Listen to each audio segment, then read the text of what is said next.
Анкарада көндүзгү саат 2. Исәнмесез мөхтәрәм тыңлаучылар, бүген 2025 елның 23 марты якшәмбе. Сез турыдан-туры эфирда Төркия авазы радиосының татар телендәге тапшыруларын тыңлыйсыз. Игътибар, безнең кыска дулкындагы ешлык һәм эфир вакыты үзгәрә. 30 март якшәмбе көненнән башлап тапшыруларыбызны Төркия һәм Казан вакыты белән көндүзгү саат 1дә 16 метрлык кыска дулкынның 17615 кГц ешлыгыннан тыңлый аласыз. Бүгенге чыгарылышта Коръән сүрәсе һәм татарча аңлатмасы, соңгы хәбәрләр, Төркиянең тышкы сәясәте программасы белән кызыклы темалар язмасын тәкъдим итәрбез. Топчыбызны Коръән Кәримнең Нәхл сүрәсенең 90-нчы алып 93-нче кадәрге аятлары белән башлыйбыз. أعوذ بالله من الشيطان الرجيم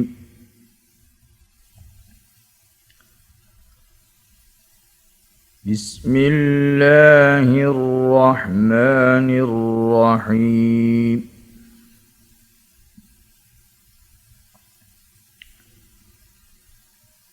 إن الله يأمر بالعدل والإحسان وإيتاء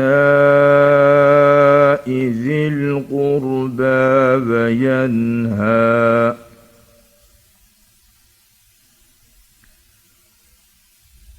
وينهى عن الفحشاء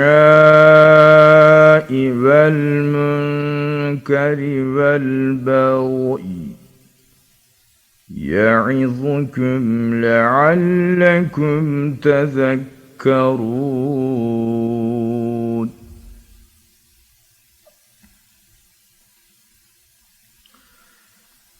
وأوفوا بعهد الله إذا عاهدتم ولا تنقضوا الأيمان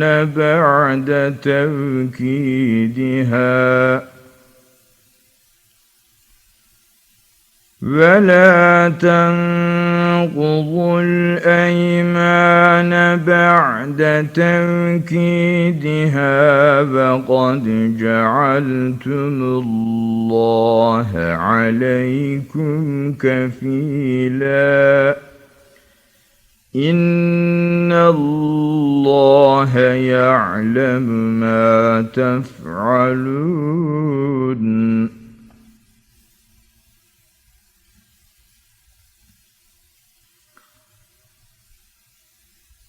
ولا تكونوا كالتي نقضت غزلها من بعد قوة أنكاثا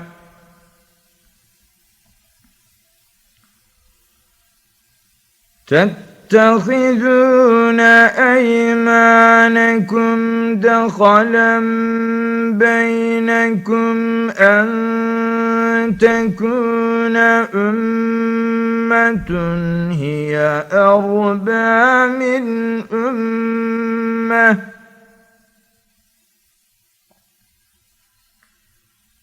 إنما يبلوكم الله به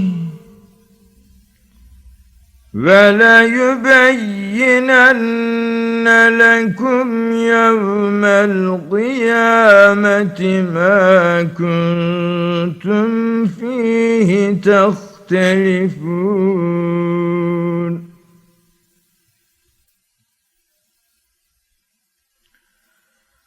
ولو شاء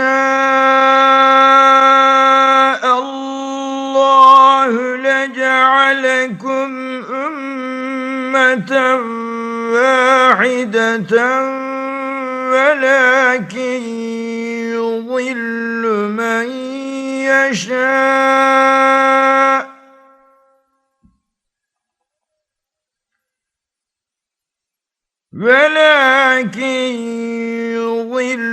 من يشاء ويهدي من يشاء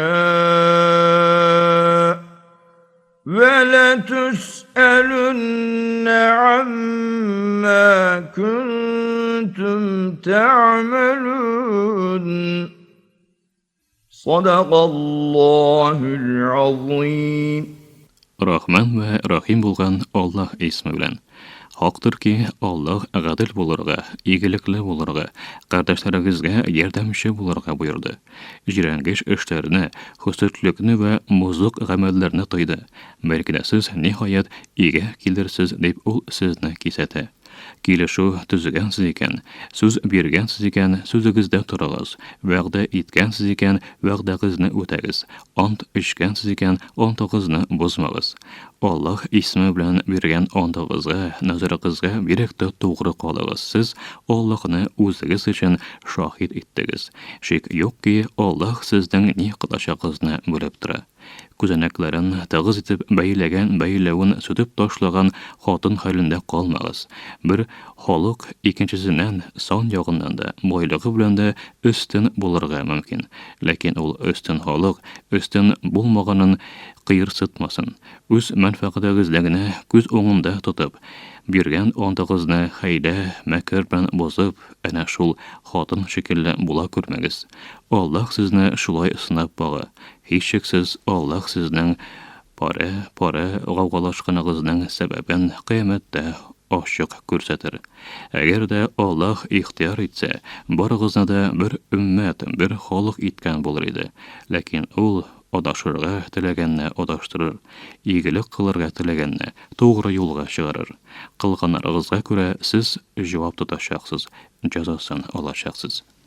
Мөхтәрәмчеләр, сез Коръән Кәримнең Нахл сүрәсенең 90-нчы алып 93-нче кадәрге аятларын һәм ачыклауларын тыңладыгыз.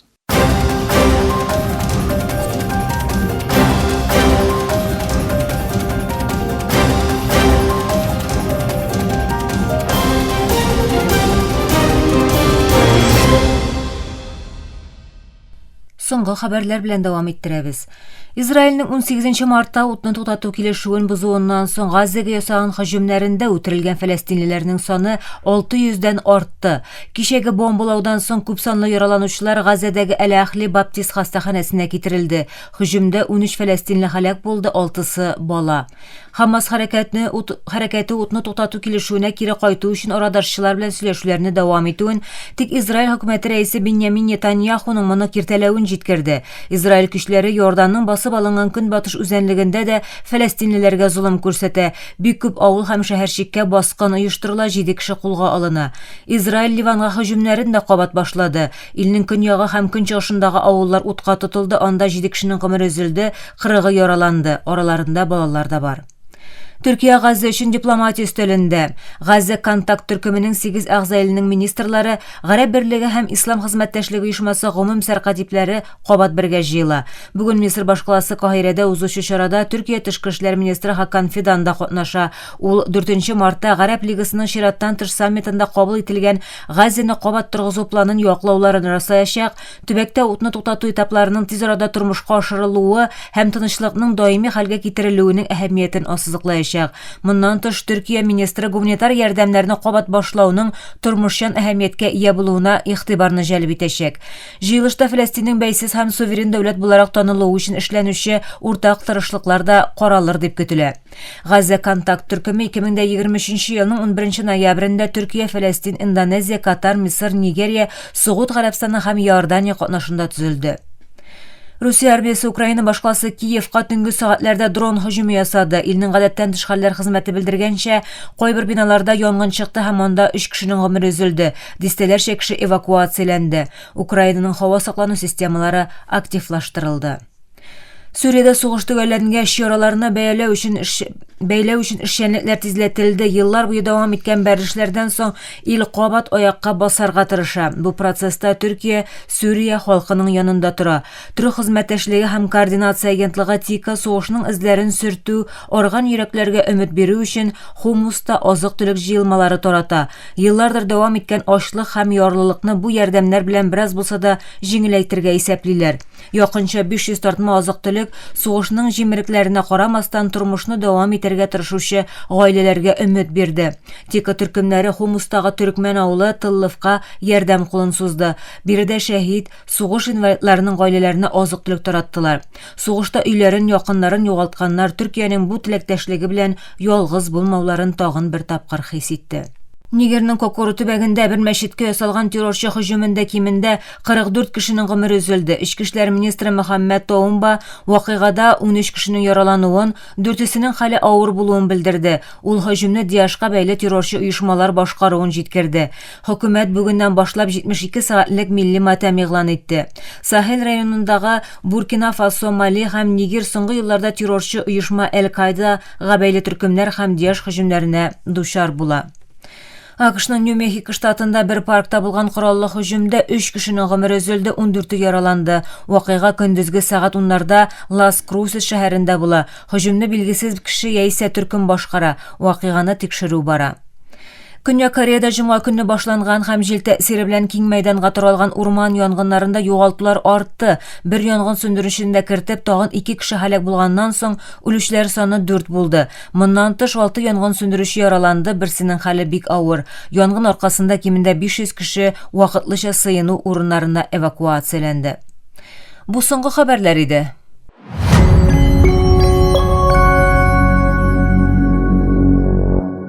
Ойда яки хәтта Марста кешеләр азык-төлек үстерә ала торган дөньяны күз алдыгызга китерегез. Бу фантастика кебек яңгырый, ләкин әкренләп чынбарлыкка әйләнә бара. Бүгенге язмабызда кешеләргә башка планеталарда яшәргә һәм авыл хуҗалыгы белән шөгыльләнергә ярдәм итә ала торган новаторлык ачышын карап узарбыз. Төрек галимнәре һәм җир шарында һәм галәмдә Шенкелле парвулы дип аталган үсемлек өстендә тәҗрибәләр үткәрә. Бу үсемлек галәмдә ашамлык үстерүнең төп ачкычы булырга мөмкин.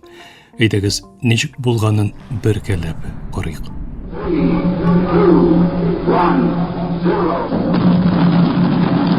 Тикшерүне җитәкләгән доцент Özgür Üzülday кеше тормышының үсемлекләргә бәйле булуын әйтә.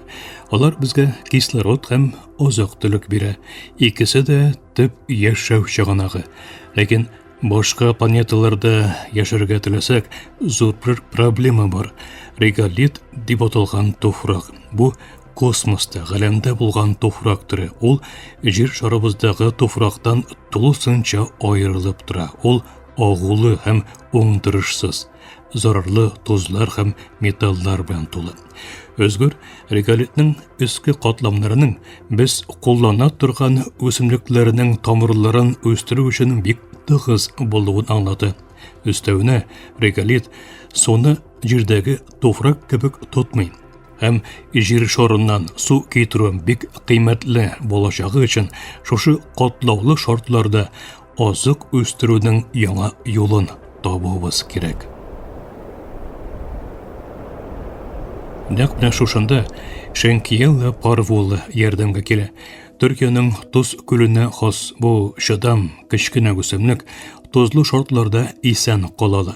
Ул галофит, ягъни тузны үз күзәнәкләрендә саклый ала торган үсемлек türе. Шенкелле парвулы күпчелек үсемлекне үтерә торган хром, бор һәм литий кебек химикатларга дучар булганда да хәтта исән калалы. Шуңа күрә шушы үзенчәлеге белән ул галәм игенчелеге өчен бик уңайлы. Ләкин мәсьәлә реголит компонентларында гына түгел. Җирдә сынап булмый торган тагын бер нәрсә бар. Бу үсемлекләр җир тартуы булмый торып үсә аламы, юкмы мәсьәләсе. Моны өйрәнү өчен төрек галимнәре кыю бер адым ясады. 2024 елның 18 гыйнварында Төркиянең беренче астронавты Альпер Гезеровчы Шенкелле парвулының 50-дән күбрәк орлыкларын халыкара галәм станциясына алып килде. Орлыклар станция лабораториясында Ай яки Марстагы шартларга охшатылган мөхиттә утыртылды. Нинди максаттан чыгыпмы бу үсемлек галәмдә үсә аламы, юкмы икәнлеген тикшерү өчен.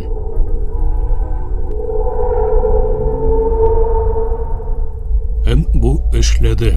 Орлыклар шатып, беренче яфракларын чыгарды. Галимнар бик дулкынланды. 8 көн эчендә үсемлекләр көтелгәннән дә ныграк үсте. Ләкин бу экспериментта тагын да кызыграк бер нәрсә бар иде. Үсемлек тамырларының ничек үсүе. Җир шарында үсемлекләр гравитация, тарту көченең булуы аркасында аска таба үсә. Ләкин хәлемдә тарту көче булмаган өчен тамырлар көтелмәгән юнәлештәрдә үсте. Фақат бу авырлыкларга карамастан үсемлек исән калды һәм яхшы үсте. Җиргә кайту алдыннан Гезеравчы гәрәмдә үстерелгән Шенкьелле парвулы үрнәкләрен җыйды һәм сәяхәт өчен -80 градуска хәтле суытып саклады. Үрнәкләр 29 февральдә Әгей университетына барып җитте. Галимнар аннан соң гәрәмдә үскән үсемлекләрнең җир шарында үскәннәре белән чагыштырып карап тикшерде. Алар бу үсемлекнең гәрәмдә җирдәгечә ныгмы, юкмы икәнен белергә теләде. Әгәр бу уңышлы булса, бу үсемлек гәрәмдә канализацияләүнең иң зур проблемаларыннан берсен, гәрәмдә азык-төлекне ничек үстерергә икәнен шишәргә мөмкин. Өзгәре үз илдәй Шенкьелле парвулының реголит өстендә учым культурасы итеп кулланыла алыначагын һәм башка үсемлекләр өчен туфракны әзерли алдуын алга сөрә. Бу үсемлек Ай һәм Марсның тыгыз агулы реголитын яшәүгә ярдәм итә алачак туфракка әйләндерергә мөмкин. Ул хәтта туфракның су тоту сәләтен дә яхшыртырга мөмкин. Бу да галәмдә авыл хуҗалыгы өчен бик мөһим. Булар барысы нәрсәне аңлатасың? Төркиядән чыккан шушы кечкенә үсемлек башка планеталарына кешелек тормышына әзерләү юлында беренче адым булырга мөмкин. Аның катлаулы шартларда исән кала алу сәләте безгә җир шарыннан читтә авыл хуҗалыгының киләчәге өчен өмет бирә. Әлегә шулар. Тыңлавыгыз өчен рәхмәт. Киләсе очрашуга кадәр хәбәрдар булыгыз һәм өйрәнүне дәвам итегез. Бу язма Карья Нас Балкыз мәкаләсенә нигезләнеп әзерләнде.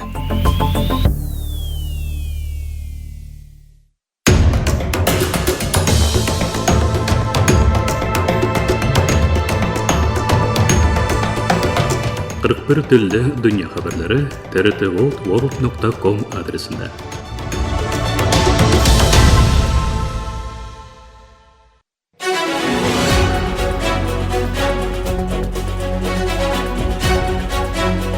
Төркиянең тышкы сәясәте.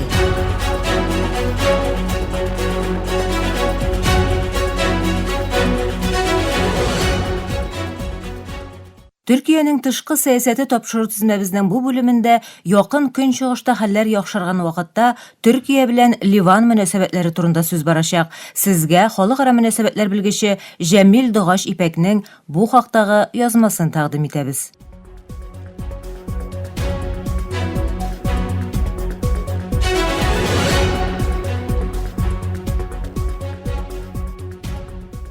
Ливанның 1943 елда бәйсезлеген яулавыннан соң Төркия аны таныган беренче дәүләтләр арасында була һәм ике яклы дипломатик вәкиллекләр төзелә.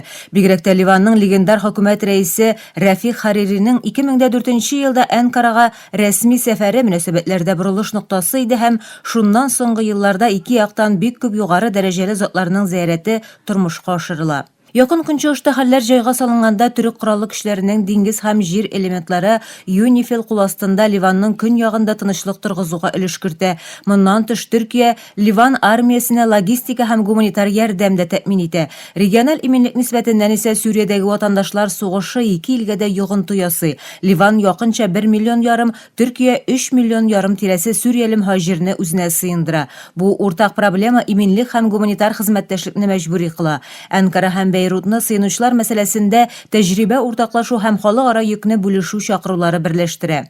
Икътисади мөнәсәбәтләр бары сәүдә белән генә шикләнми. Төркия ширкәтләре Ливанда аскырма һәм энергетика проектларында роль уйный. Әйтик, Төркиянең Car Powership фирмасы йөзүче электр станцияләре еллар буе Ливанның энергия ихтыяҗының якынча 4/1 канәгатьләндереп, кризис чорындагы бушлыкны тутырды. Төркия белән Ливан мөнәсәбәтләре якын көнчыгыштагы киңгә сәяси көндәшлек һәм хезмәттәшлек динамикалар тәэсирендә дә кала.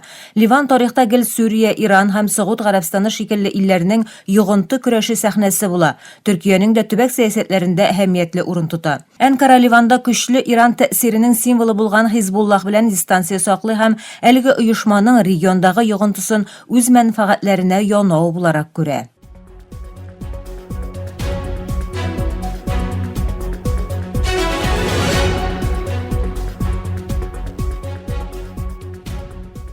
Төркия ахыргы елларда Ливан белән якынаюны бер үк вакытта Иранның тәэсирен баланслау юлы итеп бәяли. Әнкара Ливанның барлык кисемнәре белән тигез ара сакларга тырыша һәм дини кутуплашуларның тышында кала. Моның белән бергә Ливандагы кайбер радикаль тирәлекләрдә Төркиянең тәэсире артуга борчылулар да кайчак ишетелә. Моның шикелле вакыйгалар 100 еллык мирасның бүгенгә йогынтысын аңлата. Ике илнең дә лидерлары хөрмәт нигезендәге диалогларны дәвам итеп, кризисларны зурга җибәрмичә кала. Соңгы вакытта Ливандагы сәяси билгесезлекнең кимүе региональ хисаплашулар урынына кабат хезмәттәшлекләр эзләү килә алуына өметләндерә. 2022 елның октябрендә Сауд Гарәбстаны һәм берлектәшләренең Бейрут илчесен кире җибәрүе һәм 2025 елның гыйнварында Ливанда 2 елдан соң яңа ил башы сайлануы илнең халыкара җәмәгатьчелек белән мөнәсәбәтләрдә уңай чорга керүен күрсәтә. Төркиядә әлеге тәрәккыятьләргә канәгать һәм Ливанның тотрыклылыгын яклавын белдерә. Хәтта 2024 ел ахырларында Төркия Ливанның хроник электр кризисын җиңеләйтү максаты белән бу илгә электр җибәрә алуын бәян итте. Урта диңгезнең көнчыгышында энергетика хезмәттәшлегенә ачык булуын җиткерде. 2025 елда вазифасына керешкән яңа Ливан идарәсенең күләмле реформалар вәгъдәсе Төркия белән мөнәсәбәтләргә дә яңа сулыш өрергә мөмкин. Әнкара Ливанда тотрыклылыкны ныгыту өчен халыкара тырышлыкларга өлеш кертә, ике яклы буларак сәяси, икътисади һәм мәдәни ярдәмен дәвам итә.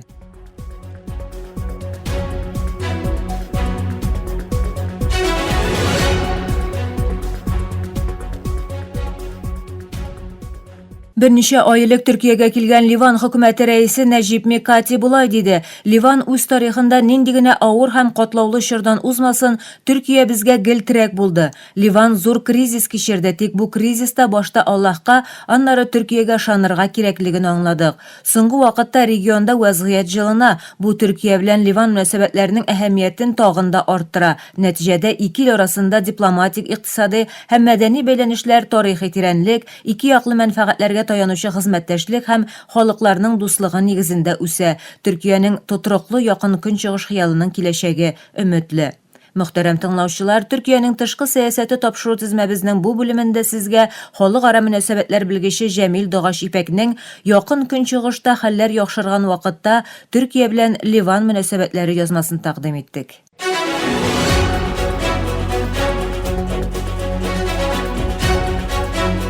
Төркиянең тышкы сәясәте.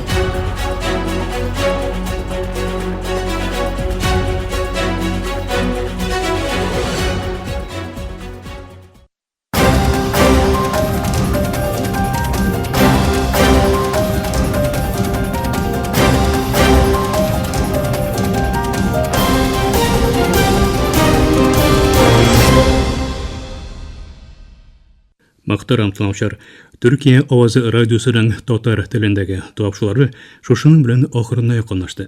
Безнең программа һәр көн Төркия һәм Казан вакыты белән көндезге сәгать 2дә 19 метрлы кыска толкынның 15360 кГц эшлегеннән Төрксат 3А һәм Төрксат 4А яшьне белән 3 тапкыр w.trt.net.tr интернет адресы аша вот из радио каналыннан тапшырыла. Игътибар, безнең кыска толкындагы ешлык һәм эфир вакыты үзгәрә. 30 март якшәмбе көненнән башлап тапшыруларыбызны Төркия һәм Казан вакыты белән көндезге сәгать 1дә 16 метрлы кыска толкынның 17630 115 кГц ешлыгыннан тыңлый аласыз. Ярты сәгатьлек тапшырыгыбызның кабатлавын Төркия һәм Казан вакыты белән сәгать кичке 8-нче яртыда 42 дәрәҗә көнчыгыш юнәлешендәге Түрксат 3 һәм Түрксат 4 яшьнәре белән 3 тапкыр w.trt.net.tr интернет сәхифәсе аша Вот West радио каналыннан тыңлый аласыз. Әлегә без сезнең белән саубуллашабыз.